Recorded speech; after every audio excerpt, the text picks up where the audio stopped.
Hello dear students.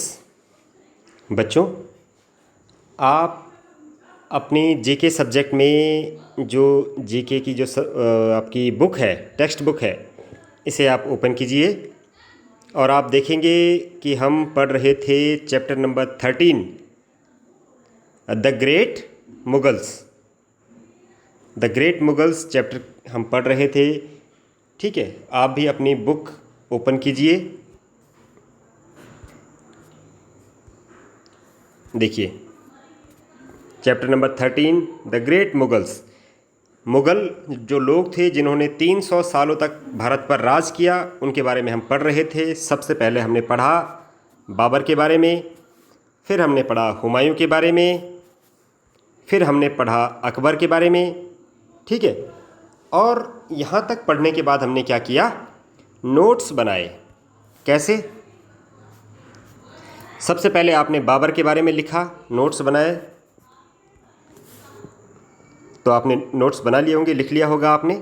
ठीक है, फिर आपको मैंने लास्ट वीडियो में लिखने के लिए दिया था, नोट्स दिए थे बनाने के लिए हुमायूं के बारे में। आपने हुमायूं के बारे में नोट्स बना लिए होंगे। ठीक, और हुमायूं के बाद हमने जो पढ़ा था बच्चों, अकबर के बारे में हमने पढ़ा। Akbar the great.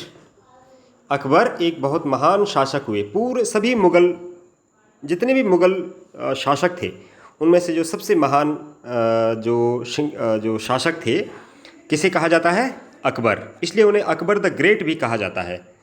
ठीक है बच्चों, तो अकबर के बारे में हमने पढ़ा। तो अब हम जो नोट्स बनाएंगे वो बनाएंगे अकबर के बारे में। पढ़ तो लिया था हमने लास्ट वीडियो में। आप उस वीडियो को एक बार फिर से देखिएगा, जिस वीडियो में हमने अकबर के बारे में पढ़ा। ठीक, तो उसका रिवीजन एक बार फिर से कर लीजिए और आज हम उनके बारे में नोट्स बनाएंगे। देखिए इस तरीके से, उसी सीक्वेंस में अगले पेज पर बनाएंगे। आप आज की डेट और डे लिखेंगे और हेडिंग डालेंगे अकबर। ठीक, तो सबसे पहले अकबर के बारे में आगे आप लिखेंगे, ये ब्रैकेट में लिखा हुआ है ईयर ऑफ बर्थ, जब वो पैदा हुए 1542, 1542, 1542 में इनका बर्थ हुआ, ये पैदा हुए। और जो आगे आप एक और साल देख रहे हैं, यह है 1605, 1605 में ये एक्सपायर हो गए थे, इनकी डेथ हो गई थी। ठीक है बच्चों, ओके। तो ये तो है इनका साल जब वो पैदा हुए और जब उनकी डेथ हुई। अब आप लिखेंगे नीचे से, देखिए यहाँ से लिखना शुरू करेंगे। आप इस तरह से लिखेंगे जैसे लिखा हुआ है, साफ साफ हैंडराइटिंग में लिखेंगे आप। Akbar was crowned. क्राउन का मतलब होता है, देखिए ईडी हटा लीजिए इसमें से। क्राउन का मतलब होता है ताज, सर का ताज, जो हम मुकुट बोलते हैं, राजा का मुकुट, राजा का ताज। तो इसके आगे ईडी लग गया है, देखिए क्राउन्ड यानी कि ताज पहना। ठीक है, तो अकबर वॉज क्राउन्ड, अकबर ने ताज पहना। कब? एज द थर्ड एम्परर, तीसरे एम्परर, शासक के रूप में। एज द थर्ड एम्परर, तीसरे शासक के रूप में उन्होंने क्राउन पहना, ताज पहना। Of the Mughal dynasty, Mughal dynasty जो थी, मुग़ल साम्राज्य जो था उनका, उसका ताज उन्होंने पहना। पहले थे बाबर, दूसरे थे हुमायूं और थर्ड, तीसरे थे अकबर। ठीक, कब पहना? ऑन 15, एक्सक्यूज़ मी, है ये 15 है या 14 है? मैं ज़रा 14 फरवरी है बच्चों, इसको आप ज़रा थोड़ा रेक्टिफाई कीजिएगा। ये है 14 फरवरी को, 14 फरवरी लिखिएगा इसको यहाँ पर। ठीक है, बुक में भी देख लीजिएगा, 14 फरवरी है।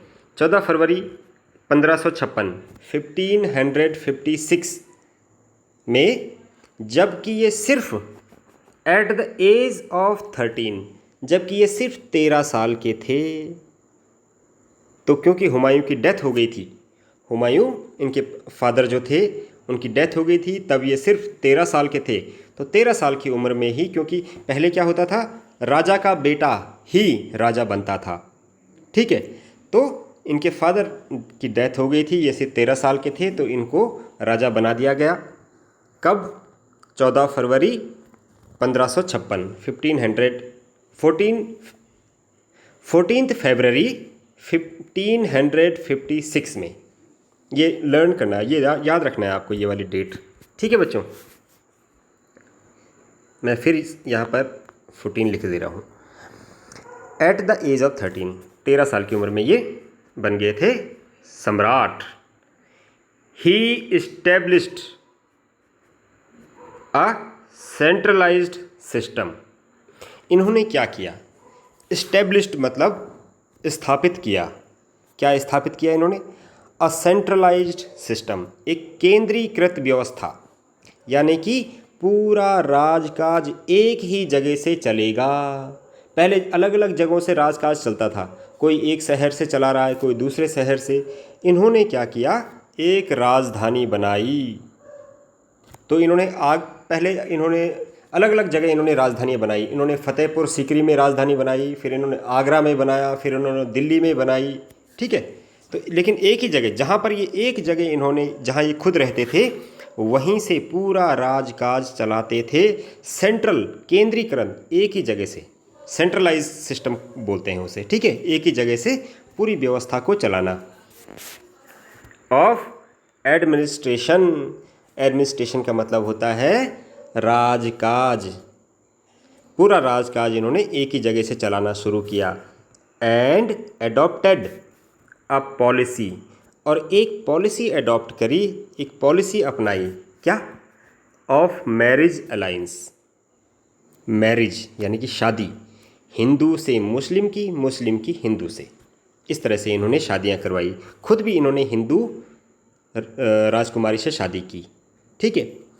एंड डिप्लोमेसी, और डिप्लोमेसी यानी कि एक राज्य से दूसरे राज्य के साथ बातचीत करके, सलाह मशविरा करके, सबको विश्वास में लेकर, ठीक है, इसे कहते हैं डिप्लोमेसी।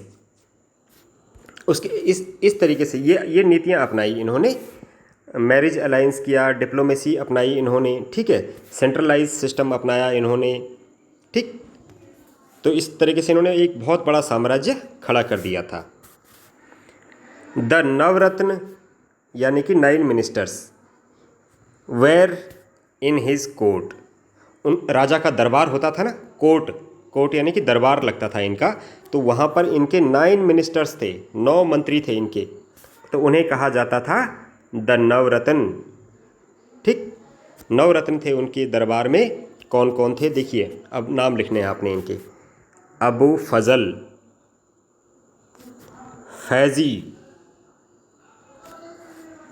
तानसेन, बीरबल, राजा टोडरमल,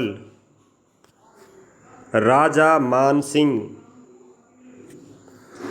अब्दुल रहीम खाने खाना, फ़कीर अज़ियुद्दीन एंड मुल्ला दो प्याजा।